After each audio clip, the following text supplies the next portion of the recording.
Hey, welcome to Ben's Den, and we are getting ready to do a division recap with the coaches. Unfortunately, it will only be divisions 2 and 3. I was unable to secure a coach from Division 1 to speak about what was going on there, and since I was at Division 3, doesn't work. So if I can't get one here in the next day, then I'll just run through the brackets and do my best to recap them because they do get to have their shine. So if you know of any D1 coaches that want to talk, that would be great. Imagine if we could get, like the powerhouse team, Timberlane. I'd love to have Coach Donovan on the show here.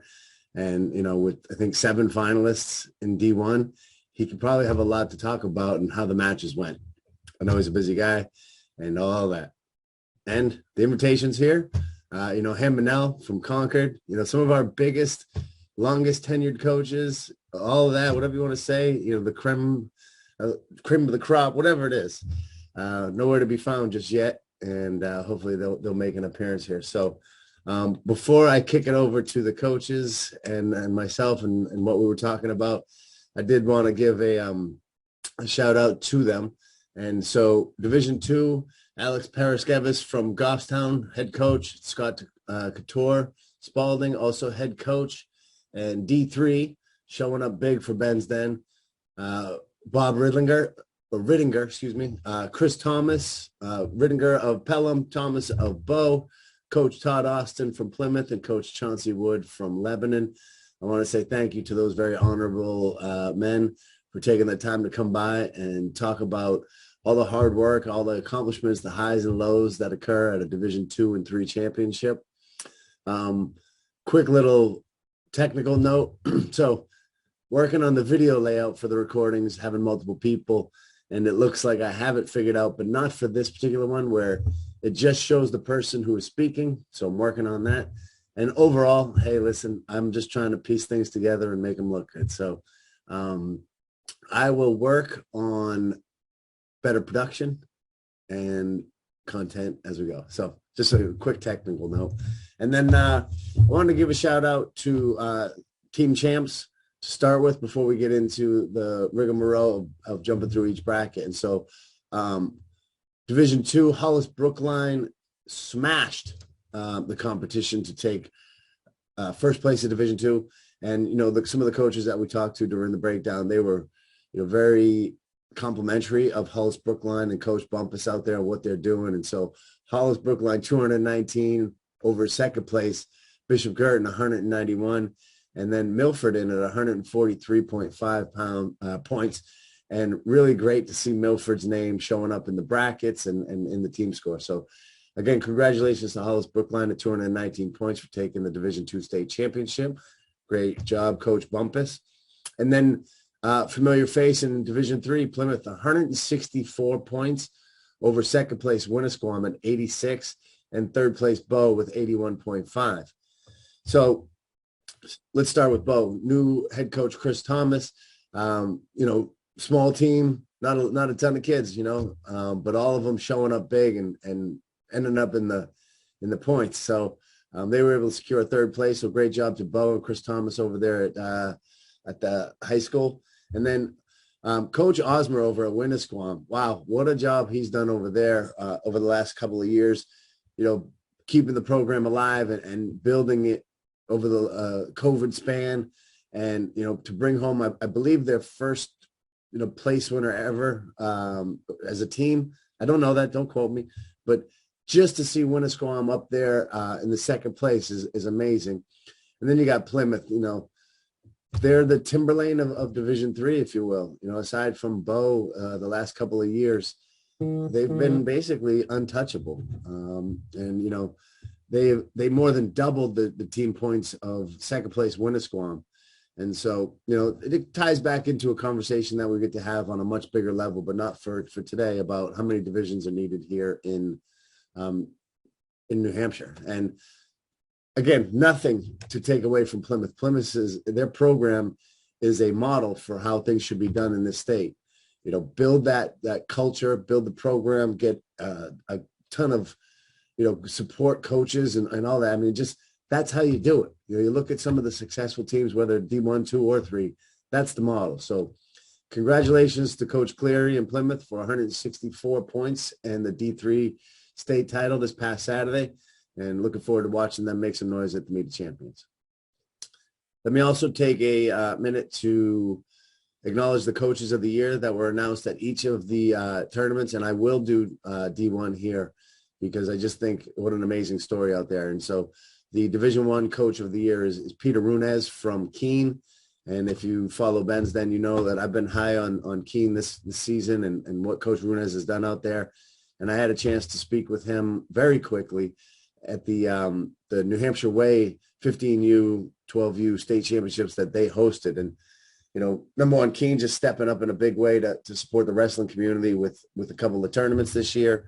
And on the high school level, I got a chance to watch Keene in the very beginning of the year when we did a quad at Conval, and I was able to officiate. And right away, I just noticed that they were locked in. The techniques that they were using, they were chaining them together. The camaraderie was there. They were hitting on all cylinders earlier in the season, and you know they just kept going throughout the season. So Coach Runez has done an amazing job out there. You know, he's got a support staff that gives him a bump, and the Keene community really is embracing wrestling, you know, over the last, I'd say, decade, you know, on the youth level, and it's now looking beautiful up on the high school level. So congratulations to Coach Peter Runez, Keene, Division I Coach of the Year, and well-deserved. Division II, Scott Couture from Spaulding, who you'll hear from as we go into the breakdown. And, you know, very appreciative that Scott joined us for tonight's breakdown. And the reason is the guy pays attention. He knows what's going on. He's got some great feedback about some of these wrestlers. And, you know, Spaulding making a splash. I love it. And Rochester, their middle school / youth program, you know, Coach Nato over there, the synergy that they're building and, you know, the pipeline, those are the things that each school would love to have. And to watch Coach Couture and Coach Nato putting that together out there in Spaulding, it makes me feel good. You know, I like to see the smaller teams really starting to build up, and what a great culture that they're creating out there. You know, if you see their kids wrestle, they're having fun. You know, they're working hard, and, you know, Coach Couture is doing a great job. So Division II Coach of the Year, congratulations, Scott Couture from Spaulding. And then we have D3, again, a familiar face, and Randy Cleary from Plymouth.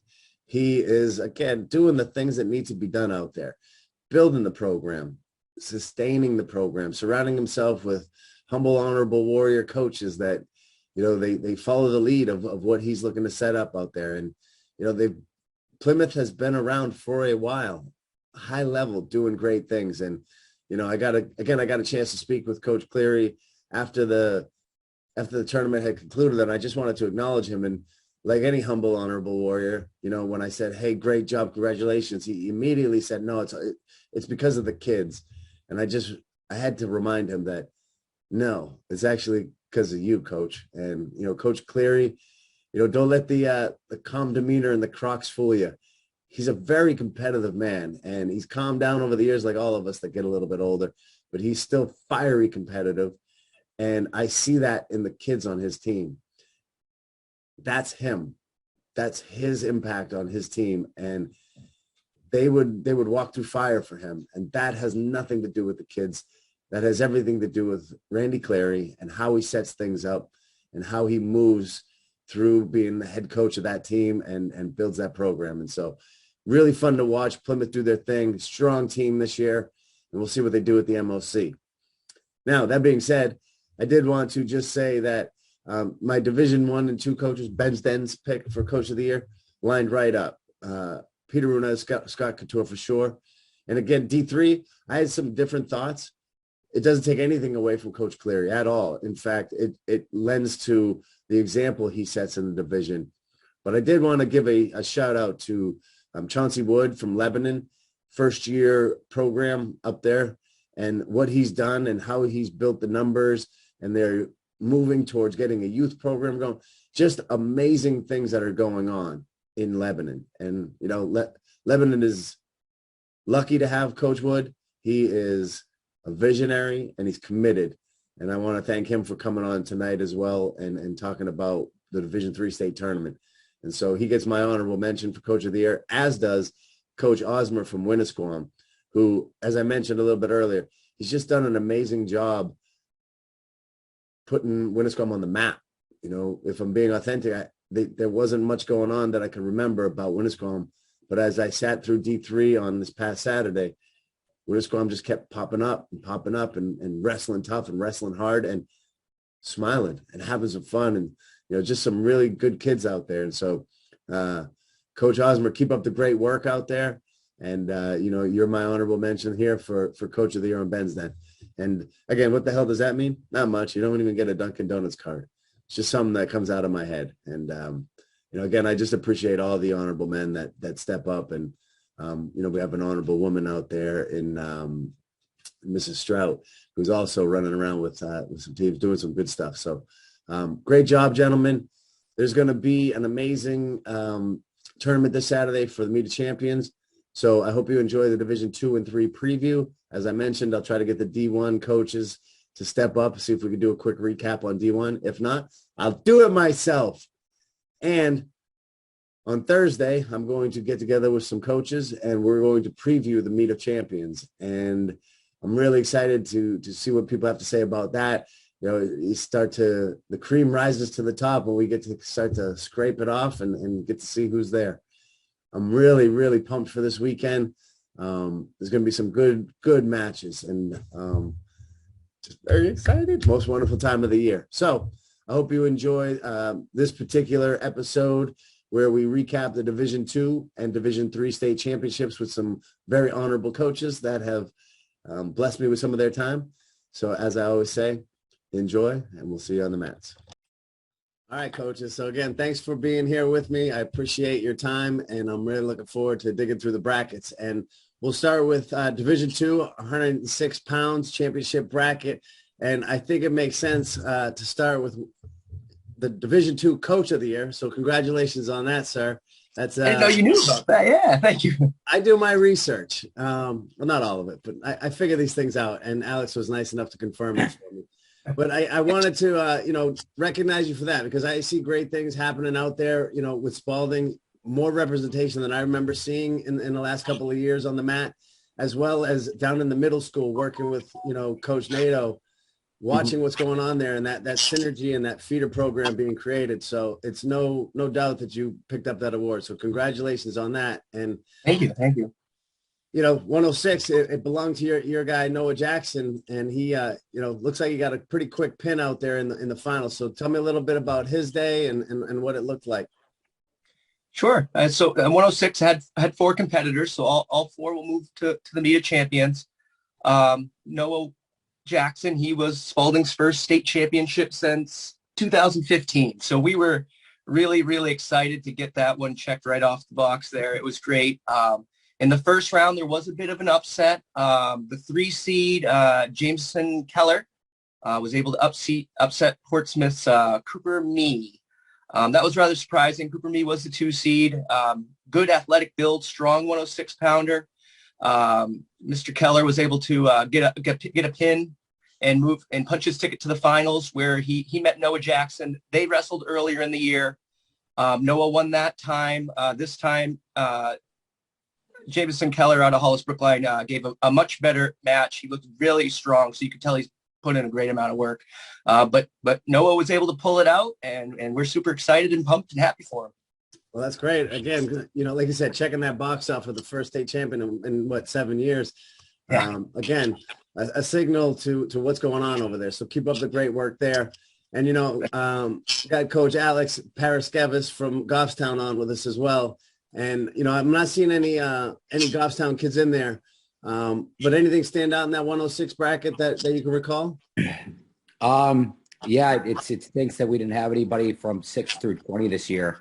But it's super athletic, all 4 of those kids. There were no duds down there at 106 this year. They were all 4 pretty competitive all year long, and they were super athletic, strong kids. Hopefully next year we can throw a kid in there and into the mix and maybe get into that finals match. But shout out to Jackson. He wrestled his tail off and that's awesome that you guys got your first state champ in a while. That's pretty cool. Yeah, that is really good.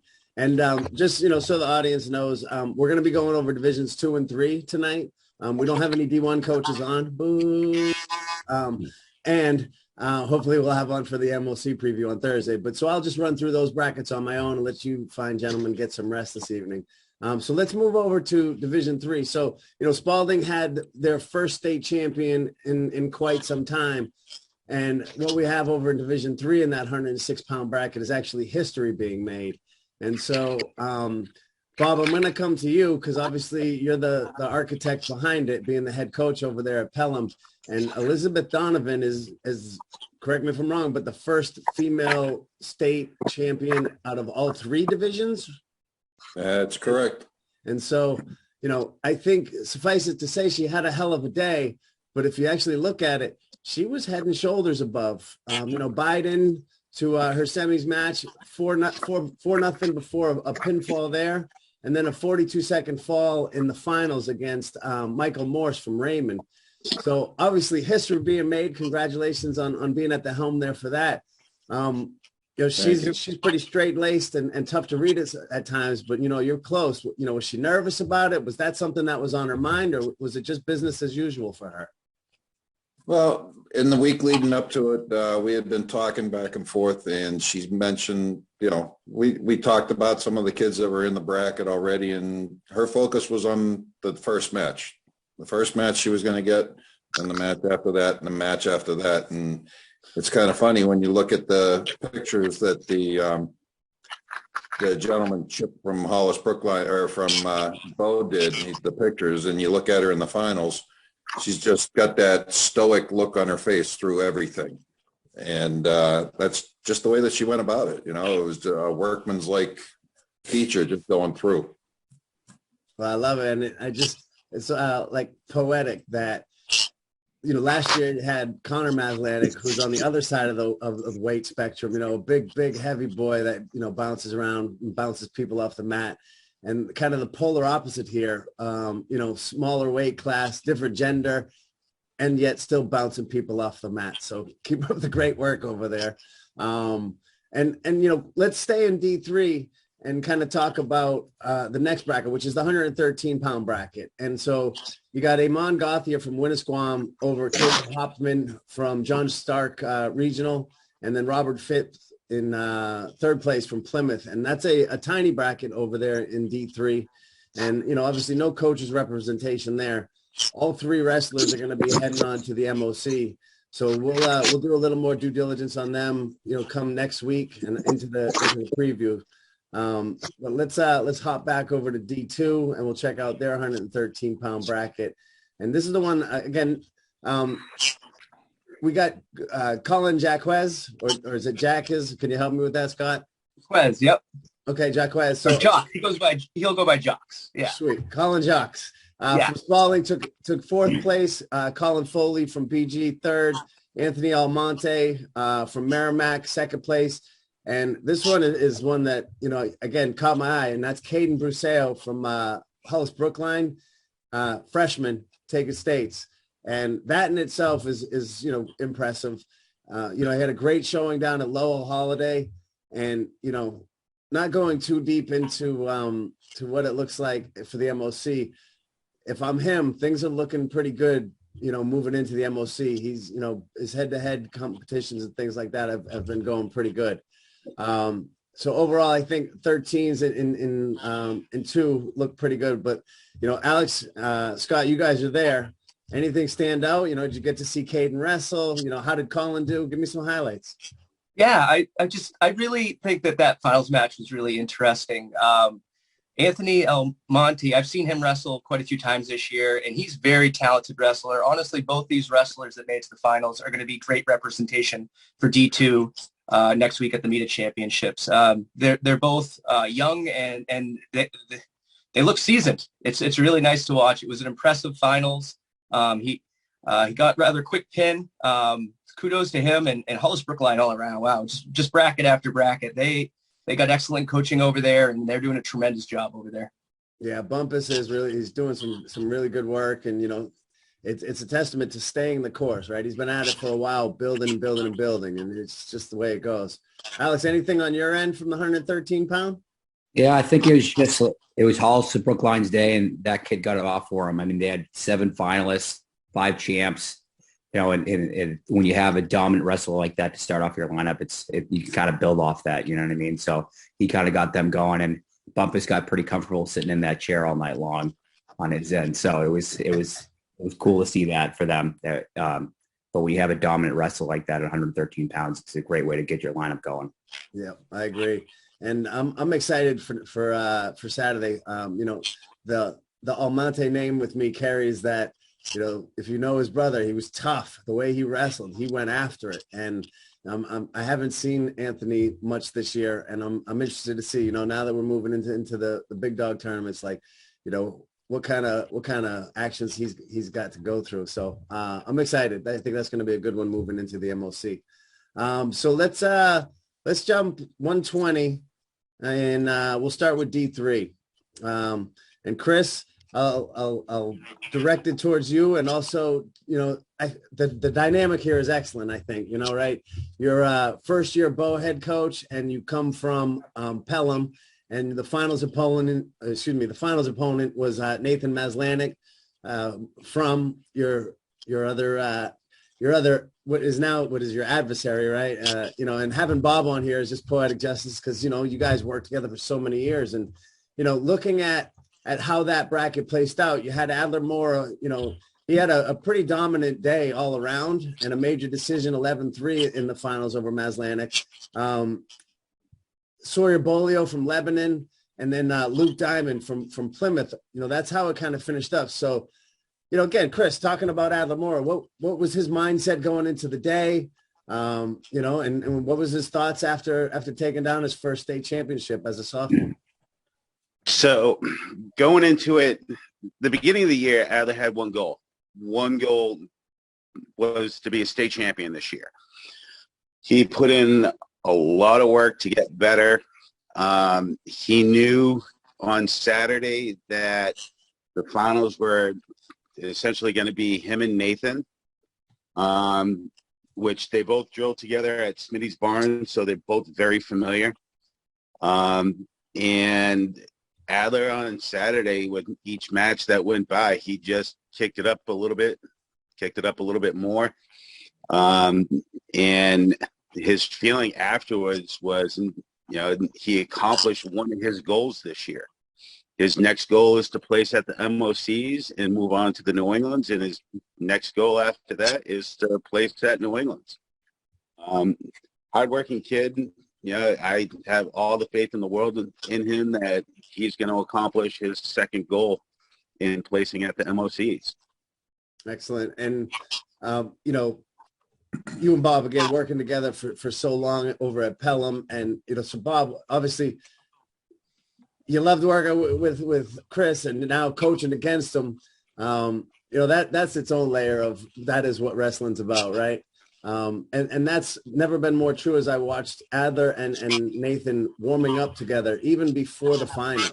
You know, it was just, they had that kind of bond. And to some of us, that's a little foreign, right? We've got to make them our enemies and all that. But these kids just, they get it, man. They're just getting on the mat and they're wrestling. So, you know, how was Nathan's day? And, you know, probably a little upset that he didn't win, but, you know, not an unsuccessful season for him. What are your thoughts on him?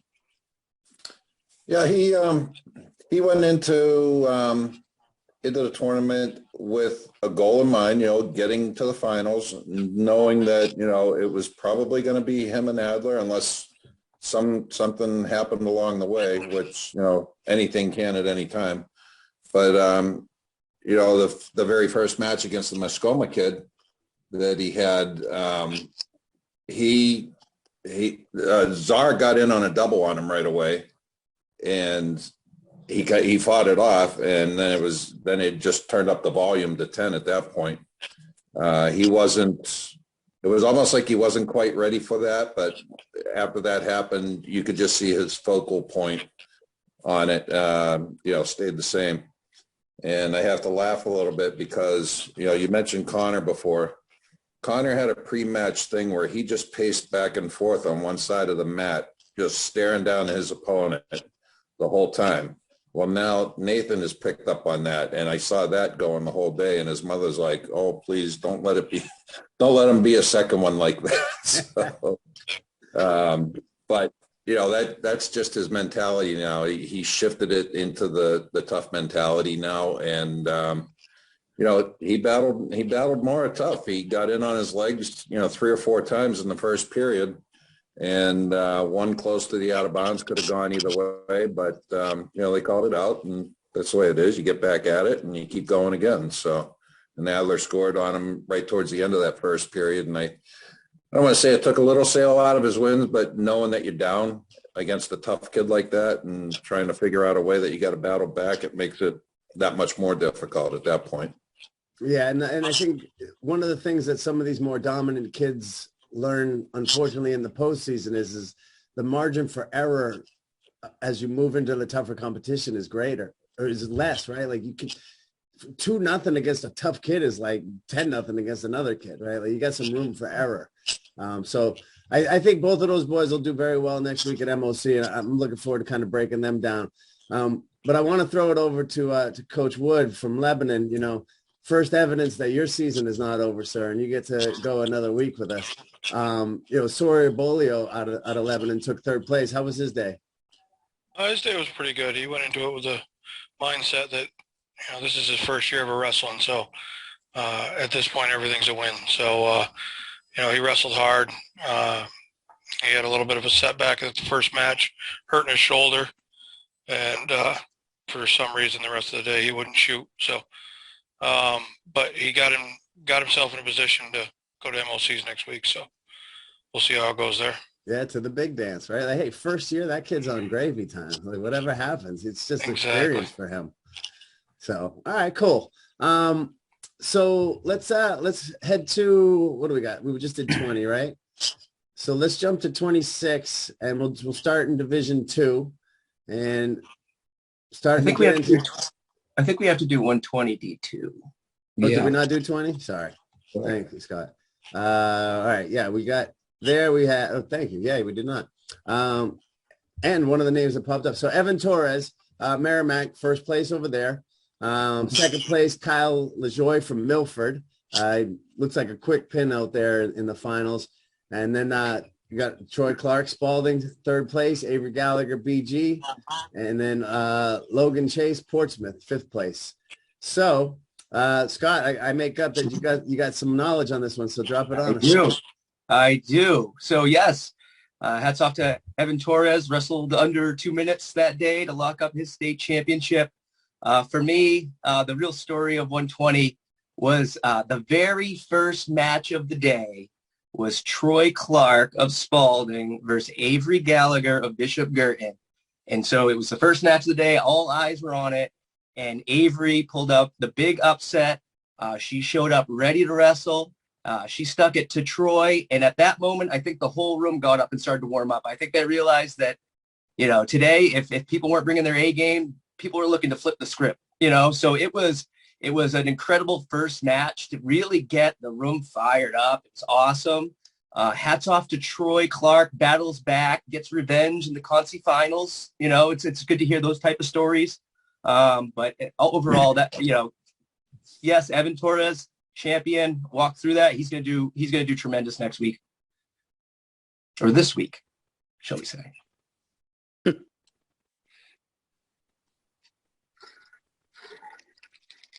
Oh, Ben, are you on mute there, or am I just not hearing you?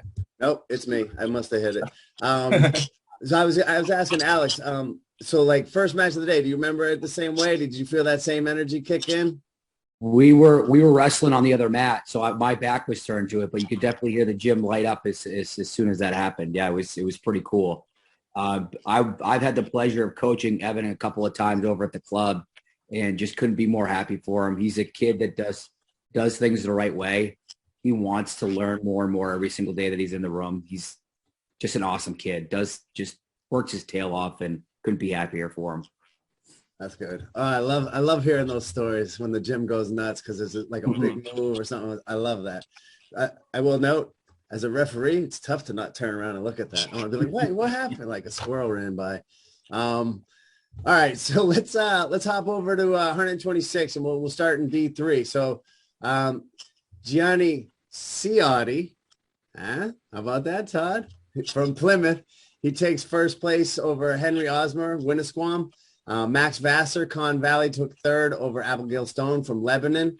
I think that we had a similar moment. I think it might have been in the Concies, but I'm going to have Coach Wood. I want to go to him first. So let's talk about like Abigail Stone. She attended the Assassins Camp this past summer.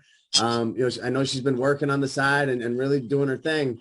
So what was her run up to state championships like? And talk about that big match. Oh, she's a fighter. She had a lot of personal things going this year. One of the things she said walking into this is that, Coach, I'm not getting cradled today, because she's been pinned by the cradle at least 15 times this year. And we've worked on it. But this girl's worked hard. She came into the first round. She lost to a kid that I think she could have beaten, but it woke her up. And then she went back into the Concies, and she was going against Mattis from Kearsarge. And he had gotten up on her, but you could just see that switch flick. And she reached up, grabbed him with the head and arm, and a similar situation. The gym erupted, and she stuck him. And then she had it says on Flow 10-7, but it was actually 8-7. She had a heck of a Concies finals match with a kid that pinned her in the first period twice this year. So she lost 8-7, and she had a really good day. She's really proud of herself. It was great for her to get that confidence. I love it. Yeah, that was, again, big moment. One of those times in the gym where you're like, well, hey, what's happening here? So let's talk, I'm going to pass it over to Coach Austin from Plymouth here in a second, but I just wanted to take a second to just recognize Coach Osmer doing a great job out there in Winnisquam. And, my unofficial pick, Randy Cleary, Coach of the Year. He got it for D3, well deserves. I mean, what he does out there and the staff that he's put together is an amazing thing. And, the coaches get to vote on it. I just wanted to really acknowledge, not only, Tom Osmer over at Winnisquam, but I also wanted to acknowledge Chauncey Wood. You guys are my, coaches of the year. New program, killing it. And, Winnisquam coming in second place as a team. Like, those are just some great things that deserve some acknowledgement. So, and again, congratulations to it's not to take anything away from Coach Cleary. What he's done out there in Plymouth is, a model for some other teams to be doing. So, and I just wanted to get some shine on you guys, because I think you deserve it. So that being said, Coach Austin, what are your thoughts on Mr. Ciotti out there at Plymouth, and, how did his day go? First of all, I couldn't agree more about Tom and Chauncey. The job they did this year was great. I want to shout out to Bob and Donovan winning 106. It was great to be there, be part of that. So kudos to all you guys. Gianni's had a heck of a year. I think coming in, we kind of expected this result.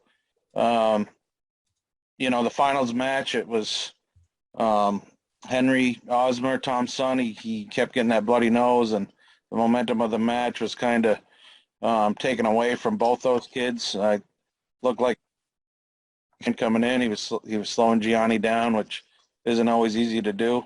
But that bloody nose really played into the outcome of the match. Gianni's looking forward to this weekend, but he had a good day. He wrestles hard. He's aggressive, and it showed that day. Abby Stone, Chauncey, that eruption there in the Chauncey semis is great, and we've seen her wrestle 3 or 4. She keeps getting better, and it was a good bracket and a good day for all those guys. Yeah, perfect. Yep. And if I jump over to the D2 126.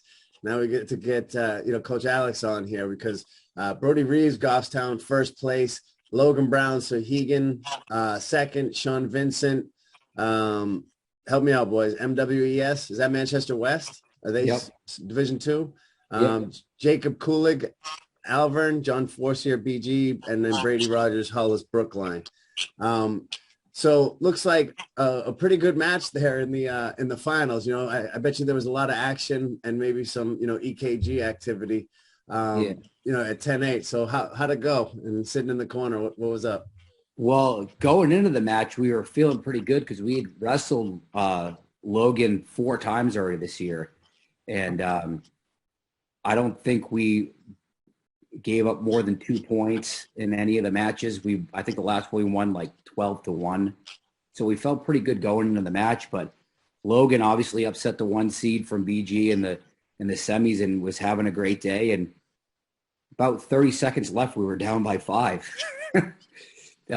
So you're starting to sweat there a little bit in the corner. You know, you go in and feeling really good about the match, and then we get put to our back in the third, and we're able to hit a high switch with short time left and get a couple of back points.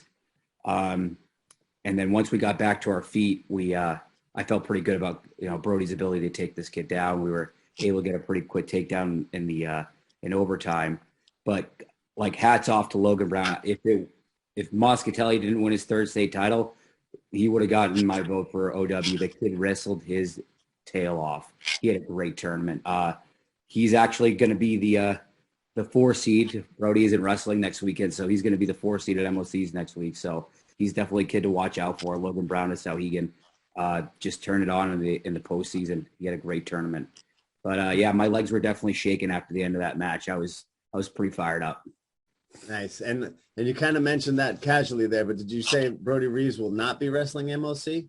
Yeah, he unfortunately he planned a vacation a few months ago with mom, so he'll be in Colorado leaving this weekend. So it sucks to say the least, but he had a great season. He accomplished what he wanted to at D2s, and thank God he's only a sophomore. So we got 2 more years with him.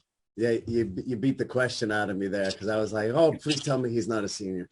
No, like, no, right. I wouldn't be on this call right now. I'd be trying to do everything I do to cancel his flight if he was a senior. Praying for a snowstorm, anything. Yeah. All right, nice. All right, so that's 126, 2 and 3. Let's jump to 32, Division 2.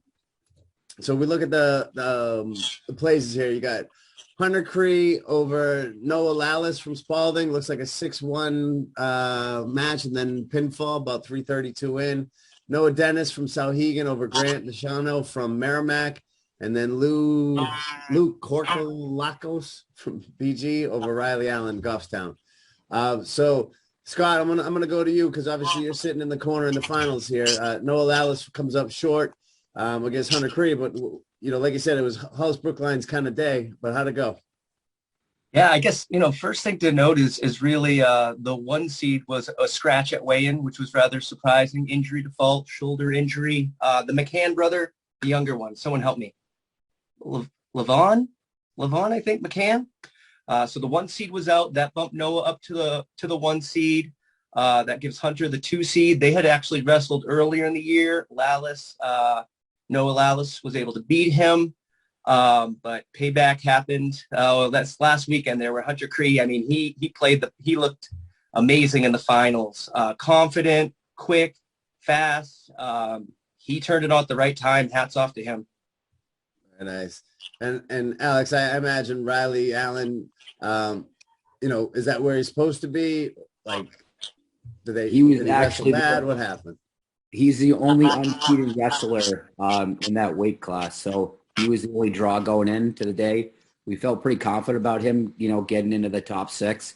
He's a strong kid, first-year wrestler, just went out and battled. And, you know, we took all the pressure off him. We said, you know, just go out there and have fun and wrestle hard, and we'll see what happens at the end of the day. So I'm super proud of him for placing, you know, his first time at States. First-year wrestler, can't really ask for much more.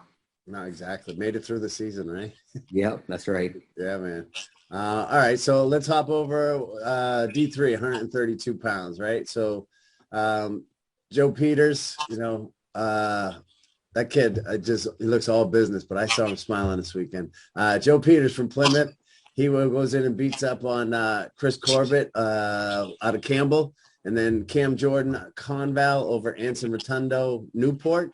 And you know, again, Coach Austin, I'll throw it back over to you, but Joe Peters is an all business kind of wrestler. You know, he stays focused, not only, you know, in the warm-ups, but during his matches. He doesn't really, I don't see him get shook very often. I've seen him in a couple of tough matches, but he just stays focused. So Again, I saw him smile, so I make up he was happy he won his championship, but let's talk about his day. He was happy. He was extremely focused on this day. I mean, he's a kid. He was a little up and down this year. Coming in all week, we talked about, it doesn't matter what happens early in the matches. We felt like in the end, third period, he could pull out some victories. Turns out he was ready to go and didn't need to bring it into the third period for most of his matches. This is one of our deeper weights in Division III. Anson Rotundo is a, returning state champion a few years back, albeit at 106, but very talented kid. Chris Corbett had beaten Joe twice during the year, and Joe was just ready to go in that finals match and was able to secure a cradle and get the pin. Cam Jordan, the third placer, another kid. He was a state champ last time we were able to wrestle the D3 championship, and very impressive weight. And, Joe came out on top. I think if we spun it around again, it might be, somebody else might come out on top, but it was Joe's day. Yeah, it'll be good to see that bracket play out at MOC, that 32. I think it's going to be a good one. All right, so let's do 38. We'll go D3 to start.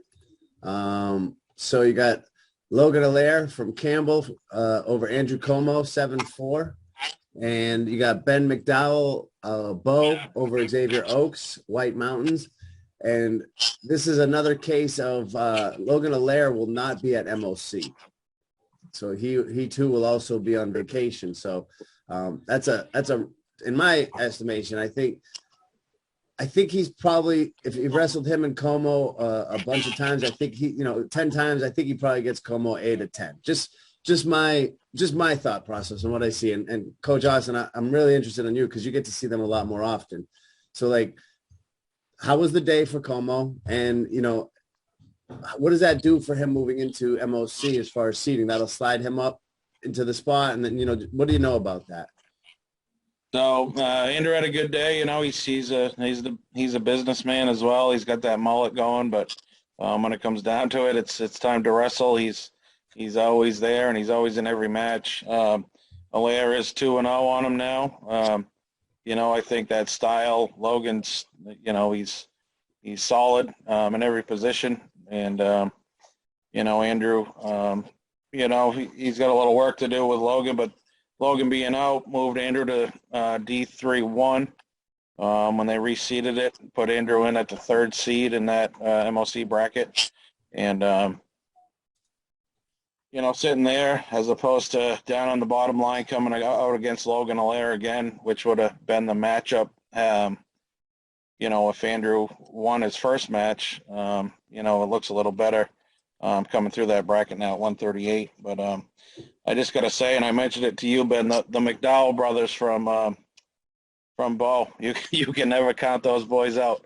And I think Xavier Oaks had beaten Ben prior to the state tournament, and Ben was able to beat him twice on this day. So kudos to him and Coach Thomas for getting those two brothers ready to wrestle. Yeah, let me throw it over to Coach Thomas, because if I'm not mistaken, I believe I said that they reminded me of the triplets in Slapshot. Like they just did. Yeah, those boys, they get after it. And so talk about McDowell's day, and finishing third and moving on to MOC. So when we were on this call on Thursday night doing the preview for the D3 states, I had said that Ben quite could possibly be the dark horse in this weight class at the 5 seed. Ben came out on Saturday wrestling different than what he normally does. Normally, Ben's a very defensive wrestler. He didn't come out that way on Saturday. He got after it. He went straight offense in his first match, and he just got after it. And, when it came down to it, Ben wanted to move on. He did not, because he didn't want to not be at the MOCs with his brother competing. That's good motivation to get him there, right? Yeah. All right. So overall, pretty good day in 38 for D3. Let's take a peek over at Division 2. And what I like to see here was, Mitchell Krupp from Merrimack. He was the 1 seed. He's, I believe, a sophomore this year. First season wrapped up with COVID. But just to see him as the 1 seed, he's been putting in a lot of work. So I got to see that. But Alex, I'm gonna throw it over to you because again, D2, and you got Brendan Pelletier rounding out top 6 there. But you got Jason DeJoy, Hollis Brookline over Mitchell Krupp. So looks like 2 seed over the 1 seed. Tight match, 7-5. I actually spoke to Mitchell's father, and he sent me some video and the link from Division 2 NHIA feed. Thank you, sir. Very good job. And like anybody, checking like some calls, like there was maybe some call here or there that might have gone the other way. And when you got a 2-point match, those are worth looking at. So what was your experience of the 138-pound bracket? I thought it was a fun match to watch. It was back and forth, a lot of crazy scrambles, which I really wasn't expected. When you watch Mitchell wrestle, he's a very structured wrestler.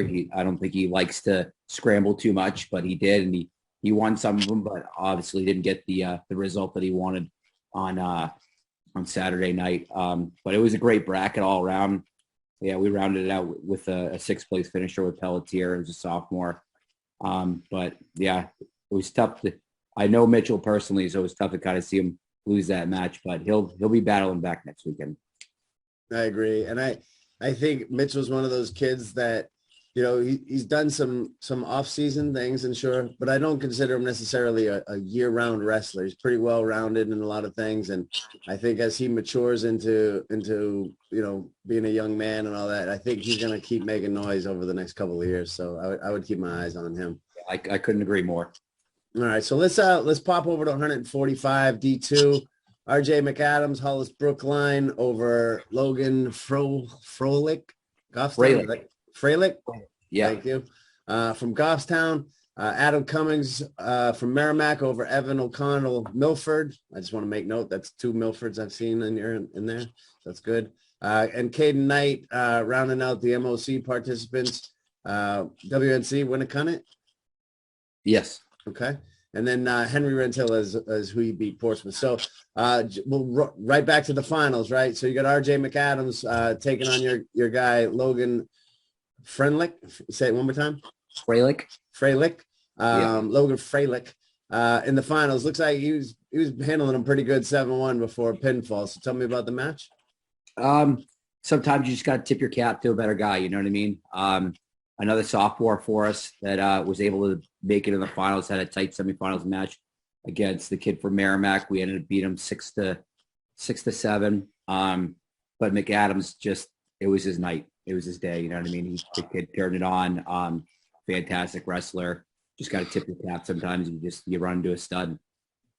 Yeah. I'm looking at his matches, 6-1 fall, 11-3 fall. I mean, he can put some points on the board. He sure can. Yeah. So he's a very strong, athletic kid. Nice. Scott, anything that you remember from the 45 in that one? Not particularly. I mean, other than, the seedings really just kind of played out just as expected. There weren't any major upsets. You get to the semis, seed 1, 2, 3, and 4 right in there. And it was a good size bracket. Just those Hollis Brookline guys, they're starting to blend together. They're all tall and athletic and just working that neutral game to a T. And again, dang, that's off to them. Yeah, definitely. All right. Well, thanks, D2. So D3, 145 pounds, it's like, is that serendipitous? Bob and Chris at it again in the finals in the form of Michael Harrington from Pelham over Nick Ray from Bow. So you guys kind of split the finals 1-1, I guess is what you could say. And then you got Dylan Selby from Kearsarge over Connor Reiki from Campbell.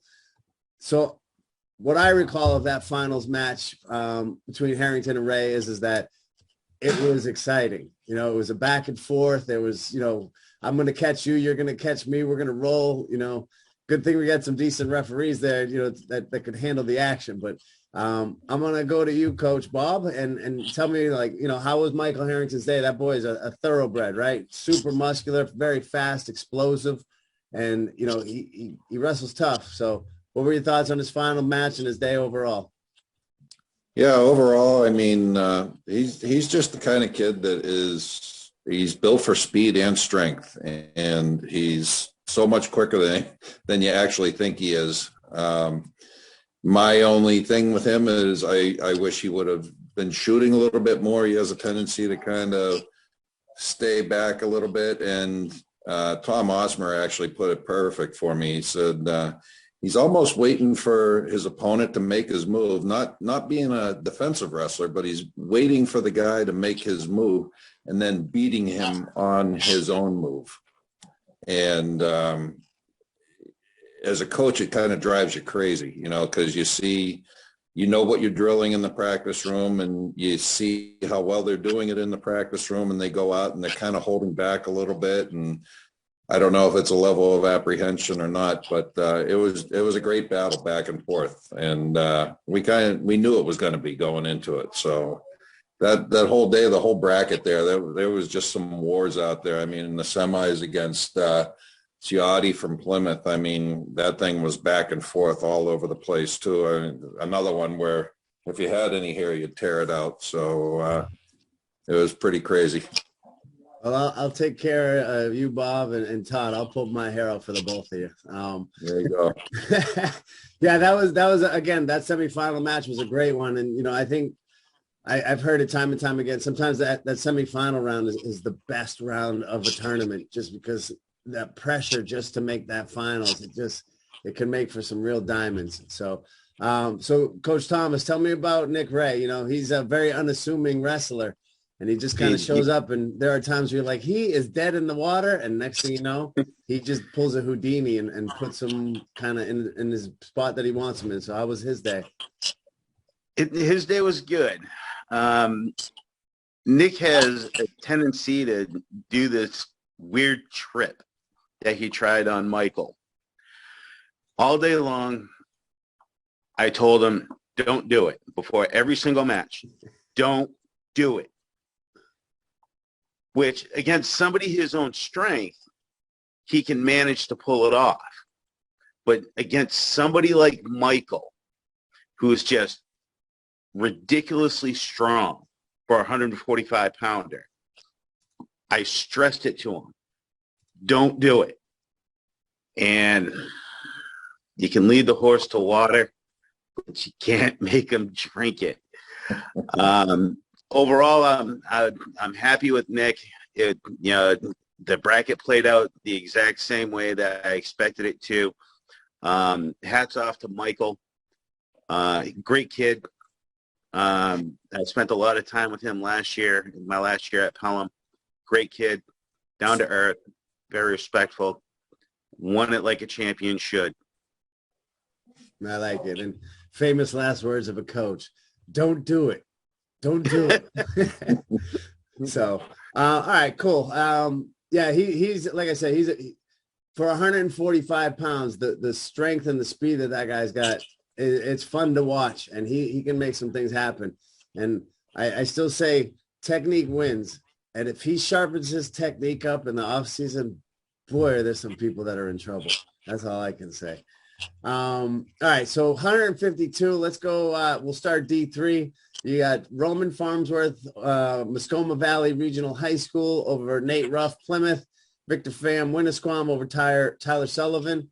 So that's the top four there. And looks like a pretty good match in the finals, Coach Austin. Farnsworth got your guy 5-2 decision. Tell me about that in the day in general at 152.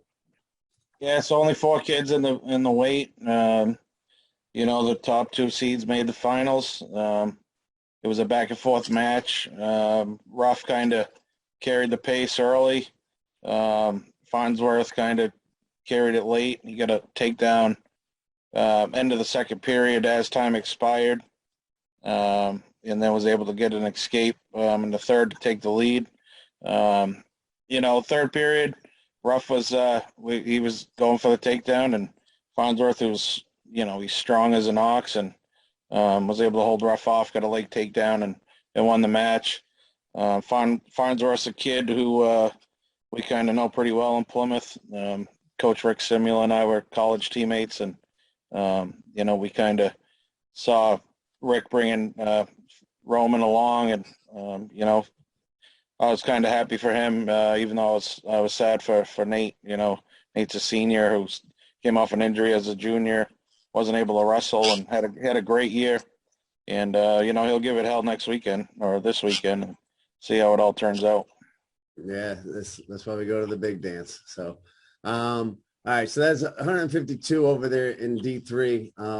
Like I said, tiny bracket, but if we look at D2, much more full bracket in 152, and I think Scott, I think you made mention of it, but Troy Moscatelli, Hollis Brookline, capturing his third state championship over Scott Lalis from Spaulding, Kaleem Wagner, BG over Cooper Carlson and Merrimack, and then Christian, and I throw it in there, but Christian, aka Bobby Knuckles from Souhegan, took over Christian Morency, Manchester West. And so, Scott, I'm going to let you talk about that finals match and kind of just that bracket in general. I know Moscatelli's fun to watch.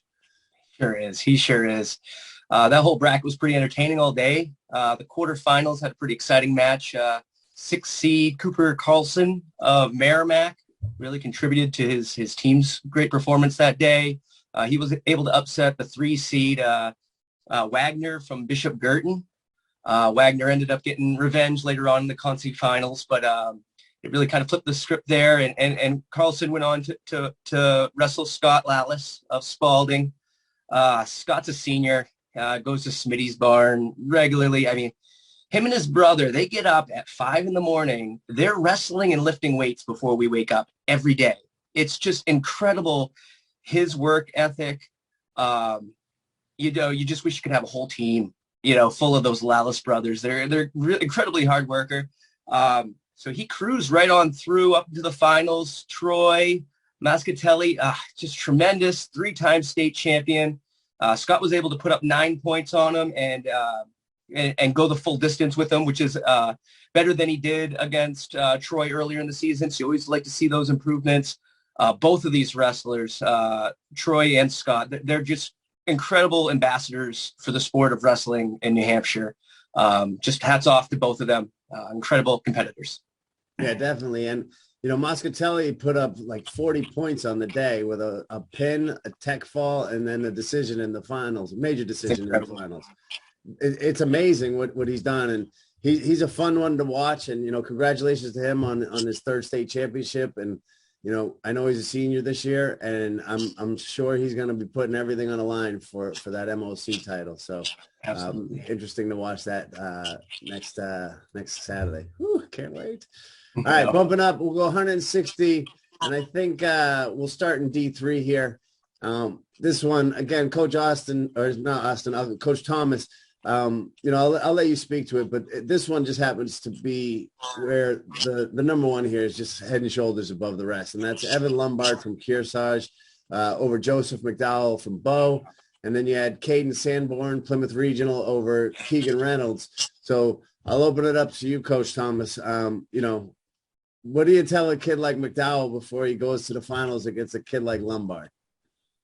Take it to him. Go after it.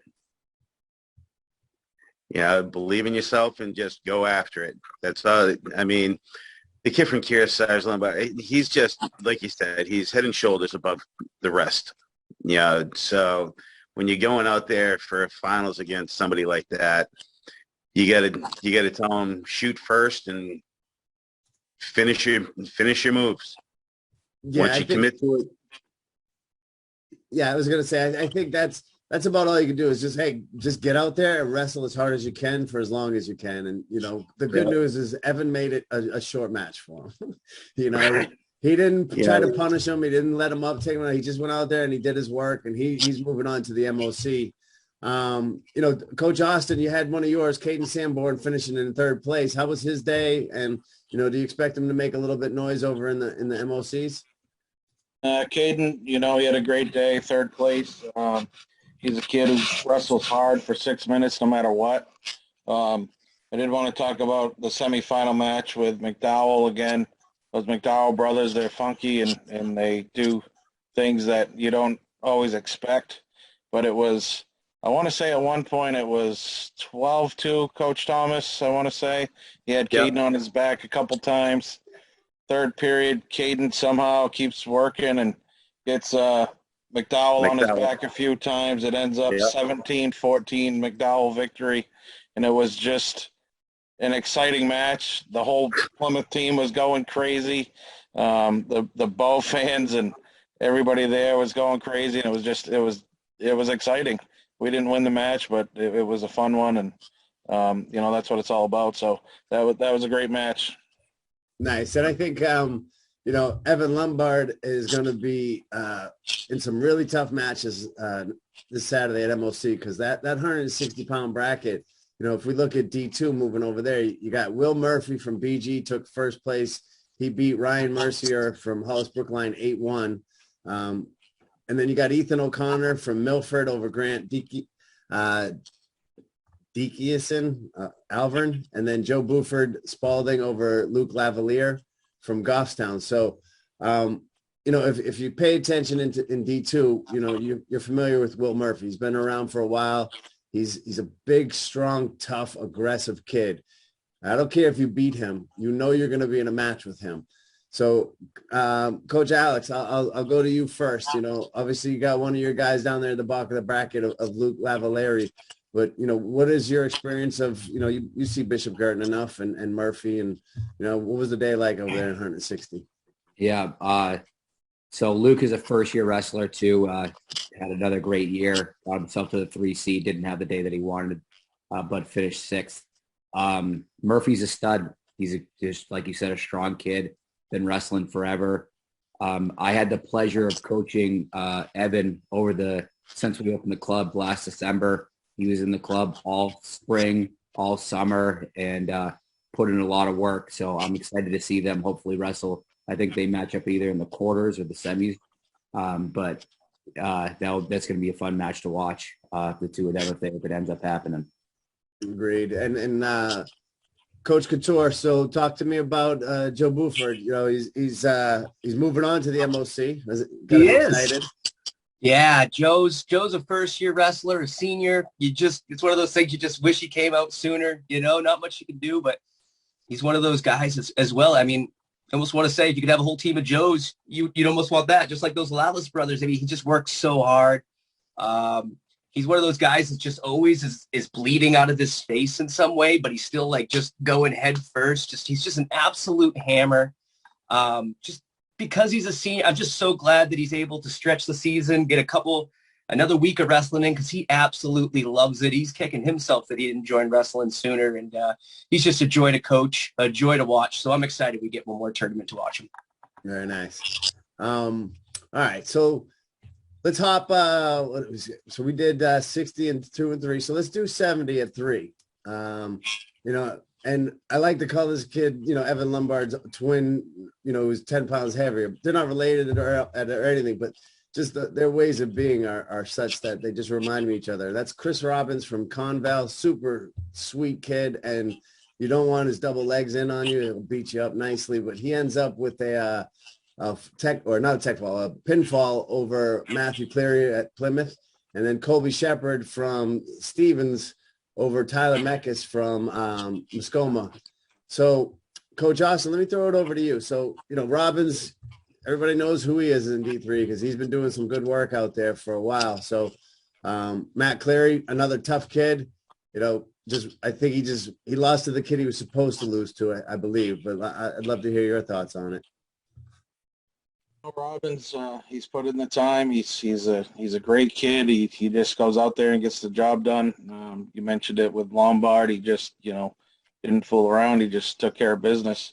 Matt Cleary, he's a junior. He did wrestle Robbins earlier in the year. It was an 8-1 decision. But we kind of talked about when Robbins needs it, he's got a different gear, a different level, and I think that's what that was about in the finals. He was excited on being under that light and having that chance to win a state title is put him down there. Matt's he did have a tough semi. The kid from Stevens, Shepard, is it? Yeah. He keeps getting better. he's got some funky rolls and whatnot that sometimes are hard to deal with. And it was a tight match before Cleary was able to get a fall in the semi, but he'll be doing good things in the future too. So I think Robbins, he's in tough at the MOC with the Pinkerton kid and the Keene kid, for what it is. But those three should be battling it out to head to New England's. And, it's a deep weight. The two guys from D2, Ha, and I forget the other one right now. McCann. But McCann. We'll talk about them in a minute. But top to bottom, that 170 is just stacked. So should be fun to watch. Yeah, for sure. And again, we're not covering D1, but there's you mentioned McKiernan from Pinkerton Academy and Austin Morris from Keene. Right. New England Placers. Yep. Those two studs are just waiting for the D2-3 guys to show up. So that's a really good weight class. So let's talk D2. And you had Matthew Ha from BG. He ends up taking first place over number 1 seed Tucker McCann from Winnicott, gets him 11-4. And then you got Adam Liddick from Goffstown over Ethan Bender, Hollis Brookline. And closing out MOC participation at 170 pounds in D2 is Brendan Curley from Merrimack. So, Coach Alex, let me go to you. Adam Liddick is of my lineage. I used to coach him at the Y back in the day. And, he took some time off and then made his way back onto the mat. So talk to me about his day, his third place finish. And then, what did you see in the finals over there? Yeah, just super excited for Adam, senior. Just a really hard worker, super coachable kid. I was really excited for him to get that third place finish. He was pretty jacked up when he finished third that day. The finals match, sometimes you just got to know, like those McCann boys, their muscles have muscles. You know what I mean? Their abs have abs. Those guys are jacked up, but those BG kids know how to throw. And he caught McCann a couple of times and got him to his back. It was a fun match to watch. But yeah, hats off to Matthew Ha, because there wasn't a lot of people believing that I think that he could beat McCann, and he obviously went out there and got the job done. Well, I'm glad you said that, because I was going to ask that question. I want to throw it over to Scott real quick, but that's the thing, right? Like Bishop Girton, they love the headlocks and they'll hit you with a spladle. Those types of things are their home runs, and they're very open about, we teach our kids home runs so they can hit it out of the park when they need to hit it. And I agree. I don't think many people were thinking that Ha could beat McCann. So Scott, did you get a chance to see it? And, what were your thoughts on the finals match? I did get to catch it. And, it was actually my first time getting to see Matthew Ha wrestle. I think when we matched up against them, I think he had a forfeit. So I never really got a chance to see him. And, both those wrestlers, very skilled technically, both seniors. I think there's a lot of wrestlers behind them that are kind of glad to see them going. Those are some tough, big names that won't be around next year. From Spaulding's point of view, we had Dylan Gravelise, tough first draw against McCann right out of the gates. He's a sophomore. He's a freshman. Just glad he got to have this experience, and he's going to come back next year. He's a real student of the game. He's just constantly in front of YouTube, watching videos, all the stuff, putting all the right things together. We're excited for his future. Very nice. Good. I'm excited to watch this weekend coming up. I haven't gotten to see the McCann boys wrestle too much. All right. So how about we hop 182 and we'll talk Division II to start with. And looks like what we got here. So we got JJ Murphy or James Murphy, Girton. He loses to McCann from Winnicott in the finals, 6-4. And then the bracket's a little messed up over here. So let me look over on the Chauncey bracket. And then you got Liz Maris from Merrimack over Laterno Cordy from Spaulding. Am I saying that right, Scott? Yeah, that's a tricky one. Gavin Laterno Corte. Yep. All right, cool. So I'll throw it to you, because you got somebody in the bracket there.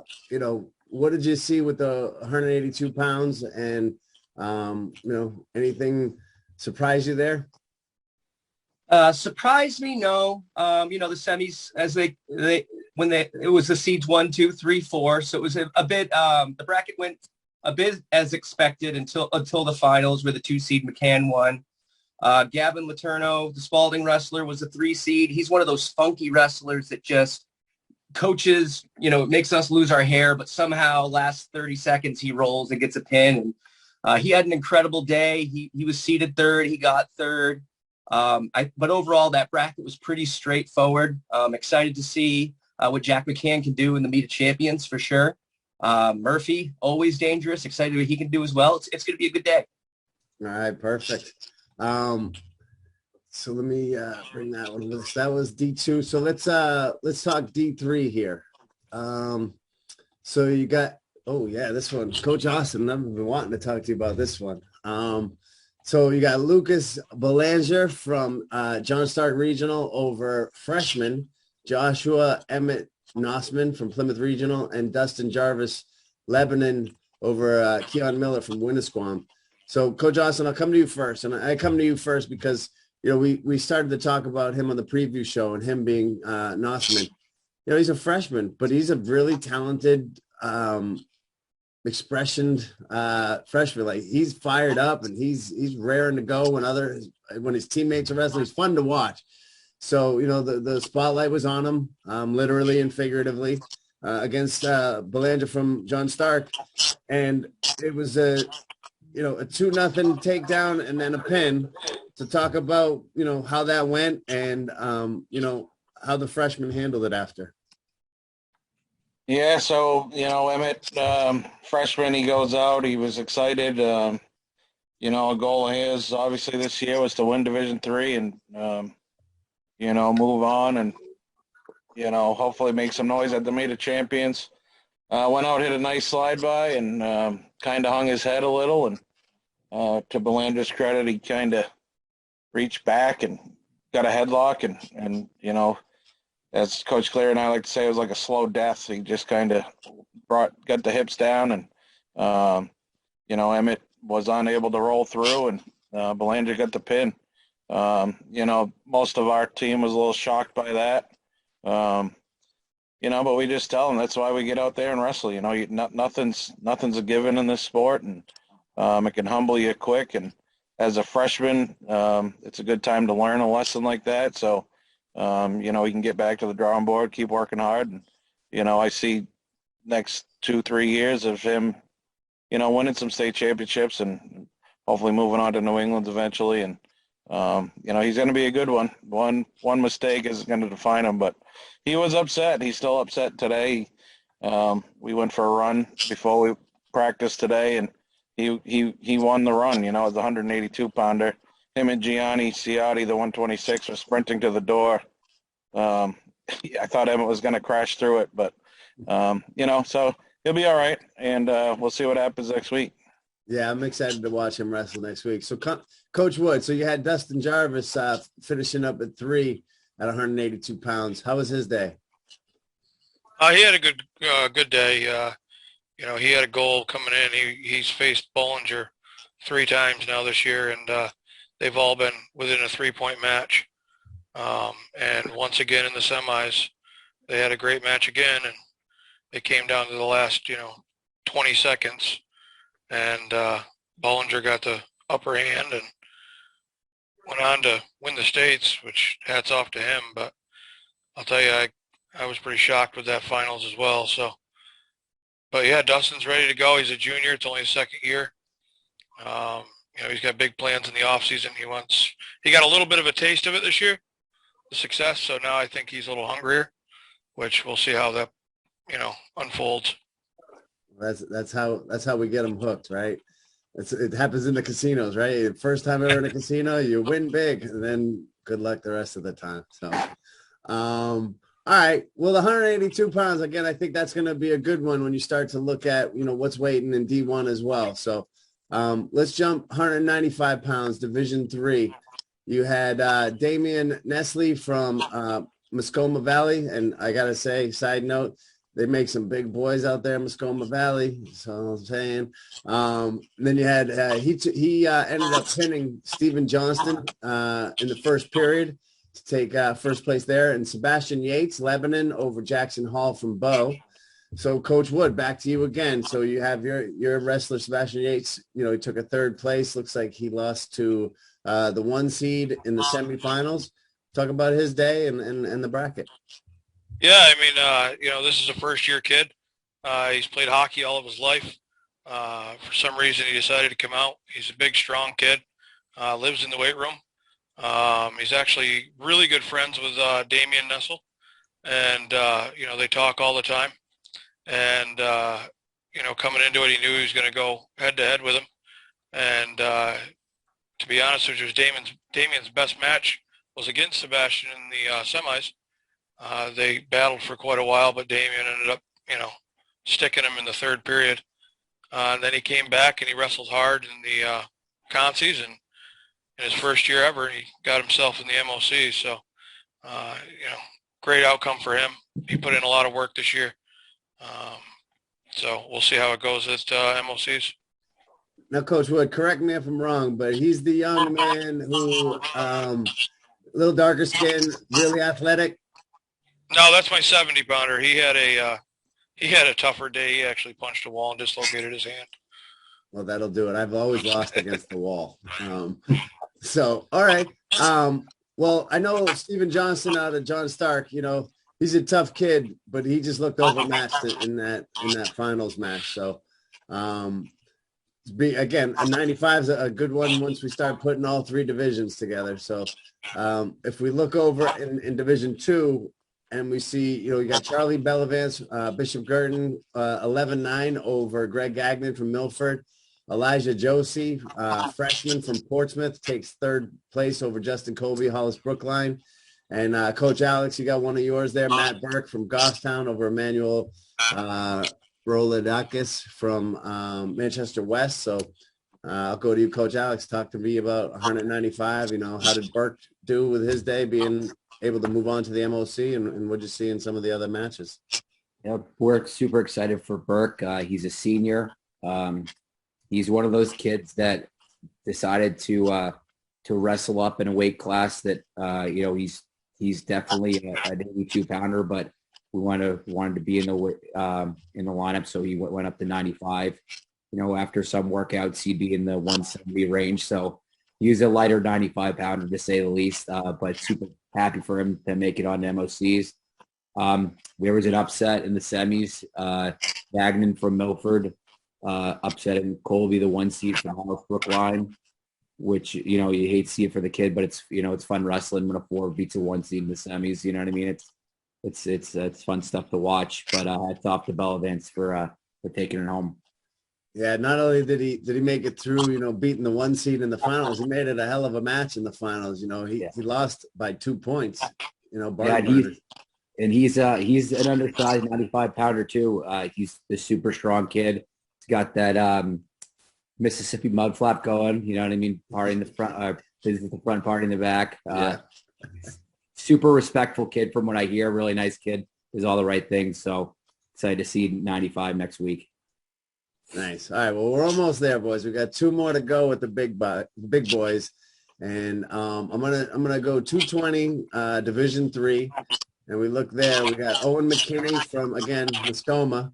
They got a good 1-2 punch there, 195, 220, and then you got he beats Brendan Parry from Winnisquam 6-0, and then Luke Bartlett from Newport over Alex Lures from Plymouth.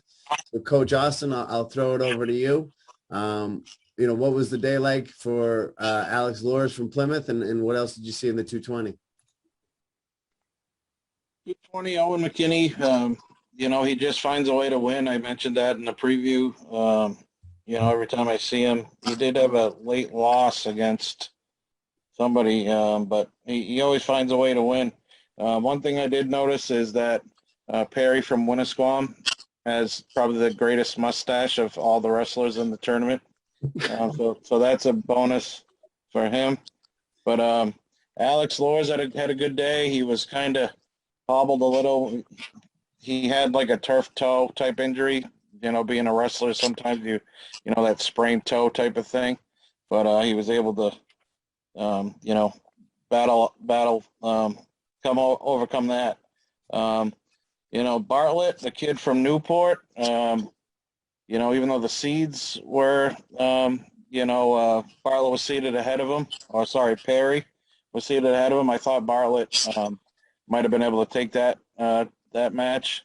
He was winning 7-4 when he lost, but he's a tough kid, and I think those guys will be fine in that weight at 220 at the MOC. I agree.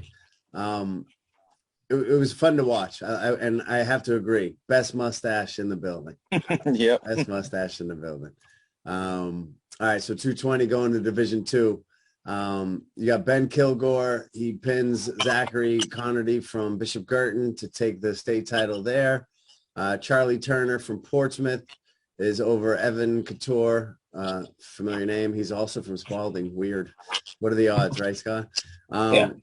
And then you got Aiden Owens from Winnicott over Gannon Arbogast from Sauhegan. So, Scott, I'll throw it over to you. I'm sure just based on the name and the bracket, you're probably pretty familiar with what's going on there. So, shoot. That's a safe assumption, indeed. I got to be careful not to talk too much about my son here. But freshman Evan, 4 seed, he ended up placing 4th. He did real good job all day, just keeping his head in the game. Couple wins come from behind, the stuff you kind of really like. The story really of the day is Ben Kilgore, though. I mean, he didn't get a point scored on him. He pinned his way through. The guy is just so cool, calm, and collected. It's just so impressive. But I'd almost like to see what he would be like if he was ticked off, So I kind of hope maybe next week in the Meet of Champions, maybe someone from another division can maybe push a button and get him ticked off, because I think he's going to be a force to reckon with. Meet of Champions. Also, another shout out to Charlie Turner of Portsmouth. I have this weird obsession with Portsmouth. I'm secretly a big fan, and he's fun to watch. He's a true 220, big dude, powerful. He's the type of guy that could flip a script next week. Meet of Champions. So keep an eye on Charlie Turner, Portsmouth. Yeah, Portsmouth always seems to have one of those like really thick, thoroughbred, guys that just shows up. If you guys all remember Thor a few years back, he was like, well, I'll come hammer smash everybody for a year before I go off to Harvard. No problem. All right, beautiful. Well, it sounds like a good day. I look forward to watching Kilgore at the MOC. I've heard good things about his performance, and again, we're not covering D1, but in 220, Cooper Kelly over there from Timberlane is I watch him lock horns with anybody. So sounds like that could be a good one. All right, so that is we did 220 and 2 and 3, correct? Yep. Yeah. All right. So let us round it out. Let's go Division II, 285 first. I want to close it out with 285 in Division III because I think there was an interesting thing there. So you got Daniel De Bernardo Milford over Rocco Geraci from BG. Looks like a pretty tame match, 0-0 until about 253 when one of them got a pin. So got that. You got Ethan Strauss, Hollis Brookline over Lucas Hodgson of Goffstown, and then Matthew Bowley from Spaulding rounding it out to the MOC over Simeon Hodges from Portsmouth. So Coach Alex, let me chuck it over to you again. Lucas Hodgson comes from my lineage and Rick Ross's lineage. He coached his father and all that, and he's another one. He took a little time off from wrestling and went and was a kid for a little while and he found his way back to the mat, and he's a big, strong kid, and he's getting back into the sport. So, how was his day? And, is he excited about moving on to the MOC? Yeah, he's super pumped. He's probably our most improved wrestler over the year. Like you said, got back in the room. We were fortunate enough to bring a coach back. I don't know if you guys remember Chris Pastrana. He was a wrestler for Goffstown, 2-time state champ. So he's in the back of the room working with the big boys. And Lucas just soaked up all the knowledge that he could this year. Has a couple of great drill partners and really put together a good day for us. But DiBernardo from Milford, hats off to him. He's sneaky athletic. He just looks like a big heavyweight, but I saw him hit a Granby against a Concord heavyweight a couple of weeks ago. The kid can move pretty well, so he'll be excited to watch next week. Excellent. And Coach Couture, I'll throw it over to you. Matthew Bali, makes his way to the MOC as well. So tell me about his day and anything that stuck out to you in that bracket. Yeah. Oh, Matt's a team favorite. Just a real. Everyone on the team loves him. I think he did wrestle a little bit in middle school, but he comes out here this year. Just one of those guys that doesn't miss a practice and is just always looking to learn about wrestling. Overall, just great day out there. Just the heavyweight division in general. The Milford heavyweight, the Daniel DiBernito, the one that got first. I'm pretty sure at the beginning of the year he had broke a wrist or something in the forearm and just had to sit out, and that must have just been just really tough for him. So kudos to him hanging in there, coming out once he was healthy and just kicking some absolute butt, getting that 1 seed and then carrying through all the way. Awesome. Yeah, excellent. That's just that's what it's made of right there. Hey, tiny bracket, but we got an even tinier one over in D3. And that'll lead into a whole bunch of other conversations, but I wanted to give a real big congratulations to Hayden Robinson from Raymond for his win over Trace Borisinski from Conval, and Chris Kinney from Lebanon coming in at 3rd place. And I said it in the preview show, if you give Hayden Robinson an opening, he's going to take it. And if he gets you on your back, the odds of you getting off are slim. And so that's exactly what happened. He was able to get Trace, pretty quickly. A couple of big scrambles. He even tried to throw the legs in at one point. And, it's fun to watch a 285 or try to throw them pegs in. But Hayden Robinson, he got it done. He got his state title for this year. And, Trace Borisinski is senior. And so he'll head over to the MOC with a 2nd place finish. But Coach Wood, talk to me about Chris Kinney from Lebanon and what his day was like. And, what do you see moving forward in the MOC? His day was extremely quick. He got snapped to his back in 9 seconds in his only match of the day. But that was an interesting situation for me. Chris had COVID, I believe, or sick or something, and he couldn't make it to JV states. So I brought him into the room, and I gave him an opportunity to go against our junior to wrestle off for states. And as most of the coaches know, when you have a wrestle off, sometimes it can be nerve-wracking on you because any given day, the one you expect to win doesn't win. And that was the situation here. I got a pretty thick heavyweight. He's a junior that, I talked to him afterwards. I'm like, hey, what do you think? He was like, no, coach. He was like, he beat me. Let him wrestle states. And so here we are, very light division. I think I said it in the previews. I believe my heavyweights all year had 6 matches. So the heavyweight class is real light in D3. So we'll see how he does as a freshman in MOCs. Yeah, exactly. He made it to the dance, right? That's the important thing. Well, I think that's a great way to kind of end the recap of D2, D3, divisional state championships. I do really appreciate your time. Hour and a half, we did good as far as keeping it down. I could have been here for 2.5 hours asking all sorts of questions, but I'm trying to do my best to keep it where it's got to go. I do want to give Coach Thomas a minute to do some acknowledgments to, his school hosted the D3 championships this year. And then I'll give Coach Alex the same. Just an opportunity to thank those that are, pivotal in making sure these state tournaments go on and that they run smooth and we get out of there a decent hour and all that good stuff. So that is just something that I think I'd like to just a couple minutes. If you need to drop off. But Coach Thomas, the floor is yours. First, I want to thank this state for allowing us to do what we did for the finals. Then, I want to give a big shout out to Brock Hoffman, who was the head coach at Bow.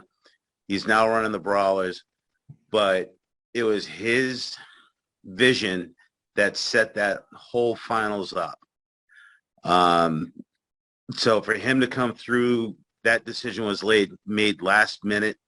So for him to come through the way that he did, lots of props to him for making those finals exciting.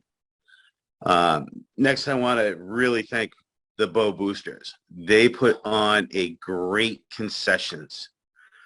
The concessions, as we all know, as former wrestlers and coaches, the concessions can make or break you. When you have good food, make a lot of people happy. So I definitely want to say thank you to the Bow Boosters Club and for Brock for what they did for making that tournament on Saturday a huge success. Thanks, Chris. I appreciate you mentioning that. They did do a great job. Division III did a hell of a job putting on a beautiful show, something different and showing what's possible. And again, I want to throw it over to Alex because guess what? D2 did the very same thing. They made an event out of it. They found a way to get it streaming. And so anybody that you want to shout out, Alex? Yeah. Brian Bumpus was there. Him and his crew was essentially running that tournament all day long. They did a fantastic job. Took a lot of stress off of me because I didn't have to worry about any of the computer part of it, the bracketing or anything like that. Brian and his team kind of took care of all that. We just kind of had to focus on making the event special for the kids. So this is our third year in a row that we were able to host the D2 tournament. And every year we've tried to, make it special for the kids. Turn the lights off, drop the mat light. We take a picture of them, and put them up on either side on a big projection screen, so everybody knows who's wrestling. Did the Walk of Champions this year for those kids. So that's what it's all about, right? Those kids work their tails off all year long to make it to the finals. So it was cool to put on a show for them. Hats off to D3, you guys, doing that same thing. That's really cool to see that stuff happening all across the state. And the Booster Club, they keep me sane essentially with all they take care of. A great group of parents that I have. My athletic director, super supportive of what we're doing in Goffstown with the sport of wrestling. Fights for us all the time to make sure that we're not shut down. For the past 2 years with COVID and stuff like that. So it's I'm very lucky to be in the position I am in Goffstown. So it's cool that we get to host it again next year. I'm excited for it. Perfect. Well, I think that is a great place for us to call it a night on the recap. And as always, man, I don't think I could say it enough and really have you guys understand how much I appreciate your time. I know you guys are all busy. You got other things going on. Never mind how much time it takes to be a head coach of a high school wrestling team. It's a 7-day-a-week job. I don't care what anybody tells you about the stipend you get. It's not enough. If you're in it for the money, you pick the wrong place to go and all of that. And so I really, really do appreciate the time to shed some light on some of these beautiful athletes that we have and what they're doing and how hard they work and what it takes to be in this sport. We all know what it is because we all did it. And for those that haven't, this is something that can really educate them on what it takes to get to where they are. So as always, I really appreciate your time and I will be reaching back out to you again. So thanks, boys.